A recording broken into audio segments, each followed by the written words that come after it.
They say you shouldn't make friends on a long walk. But I sort of like you three. Let's be musketeers. All for one. One for all. No, and again, I need to hear it louder. All for one.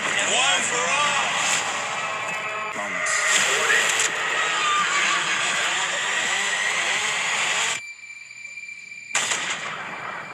I keep hoping that part gets easier. That's what I'm afraid of. And I have to say, this was probably like one of the hardest movies to watch that I've seen in a while.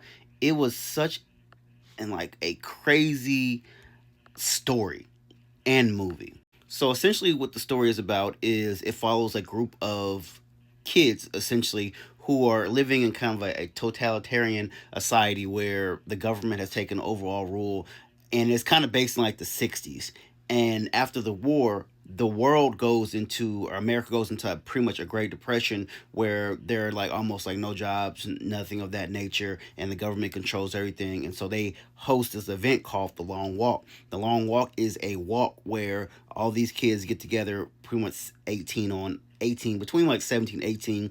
They just continuously walk, and the person that stays alone alive longest wins the prize, like unlimited riches, if you will, and their family's taken care of.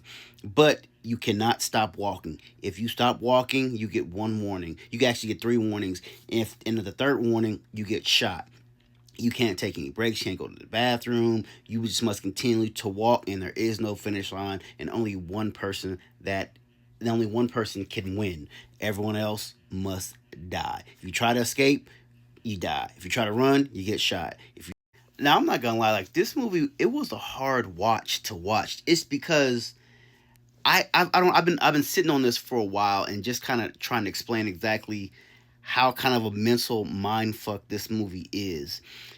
It's almost because we're almost in pretty much a recession, so it's almost kind of like a reflection of the society we live in now. If they could actually do something like this, like to put these children into this actually contest, if you will, because they have no other choice but to survive this way. Far as like now, it's voluntary. No one has to do this, but everyone bids to do it because I guess economically everyone is doing so awful. If you win this, you get unlimited riches and you get to be granted like one wish.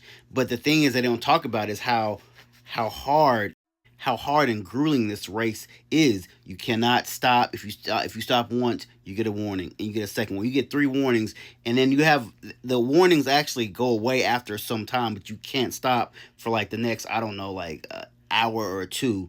But like you almost walking for like, I don't know, they walk for like a week almost, and it just you just see like the deterioration the body goes through without rest. Like you have to keep slowly moving, and it's just like you become like you feel sorry for these kids. It's like man, there has to be like a better way to get on. I mean, like if you have to go to the bathroom, you have to just open them pants down and let it fly. Like like you can't stop if you sick. Like if you catch a seizure, you get shot.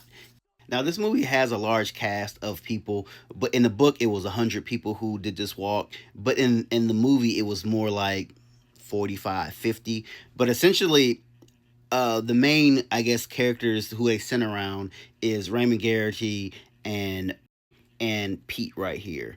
Pete is the black gentleman played by David Johnson, and the white guy Raymond is played by Cooper Hoffman. And essentially, the movie centers around these two. They are pretty much they do have a nice ensemble cast behind them, but the movie pretty much centers around these two and their connection, their bond. Like even though only one winner can be had, they develop a friendship and a bond. It almost becomes like a brotherhood, even though they all know there can only be one winner.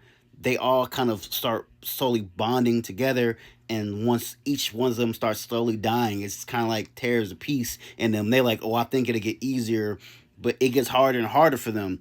And it's like this is like a mentally mind fucking movie because like the way that they're executed, just shot in the head if you can't keep walking past 3 miles. If you go under that, and then there's like a scene in here where they have to go up a hill at night. I'm like, half the cast does not make it out of that scene. Like it was just one of those gruesomely thought out, methodically Stephen King movies or adaptations, if you will. So, and it also comes from the director of Hunger Games, which is hilarious because in essentially that this is almost kind of like a rendition of like Hunger Games meets Battle Royale. If anyone has seen those movies, but the thing that I hate the most is the ending. Like I hate movies that don't give you a clear definition of what happened. Like you kind of left yourself guessing like, okay, so what happened after the person won? Like, you know what I'm saying? Like, and then like the way the movie ends, it ends so abruptly. Like you just kind of sitting there like, wait, well, hold on, wait a minute, what happened? So like they tell you what happens, but then they don't tell you what happens at the same time. And that's the thing that's like, I would give this movie like a probably like a 8 out of 10. It probably would have been a 9 if the ending was more precise, or if the book I read. I mean, I saw how the book ended. I like that book ending better. From what I read, it would made more sense in the way they ended this one. It just to me, the fluidity of how everything's are going, I just would have liked a kind of semblance of a definite answer, like this is what happened.